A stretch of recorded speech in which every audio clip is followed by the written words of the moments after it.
Hey guys, welcome to my Fit to Ride channel, where we're going to be talking about bike fitness and strength and also some other bits like injury rehab and maintenance. Today I wanted to talk about back pump or back pain. Now what you tend to find is that when people are more so climbing than they are descending, that they tend to get a lot of pain within the lumbar or the lower back. There's a few reasons for this. Now it can typically be because of the setup of the bike, or it could be weakness through the abdominals, the lower back, or just tightness, bad mobility and some other issues. I'm only going to touch on one of the areas today, and that's actually going to be some of the bike setup.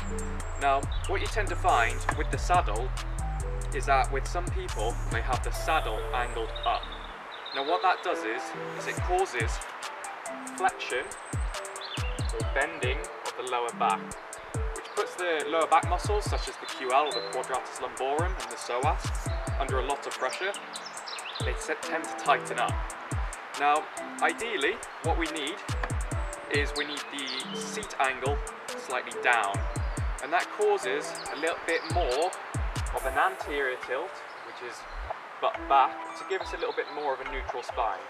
Now what tends to happen is when the saddle is angled back and we're in that posterior tilt, we're in flexion. As we're pedaling and we're lifting the leg, there is not much hip extension, it's all flexion, which causes the back to round even more.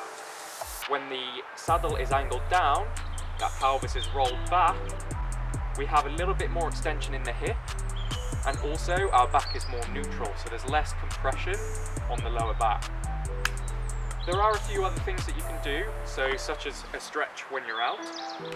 When you've been in a lot of flexion, you can stretch it out by dropping into extension of the back.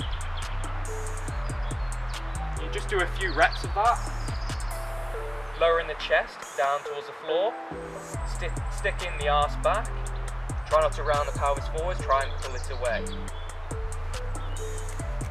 So there's just a couple of things there that you can change up, and there are ways that you can adjust the handlebars as well to help, but adjusting the saddle position can help massively, and also just doing that little exercise will help take some of that pressure off the back. On top of all of this, you would want to be looking at strengthening and conditioning as well, obviously increasing the mobility, but for now that's all I've got for you today guys. Hopefully you enjoyed that video. Comment, rate, subscribe, and I'll see you on the trail.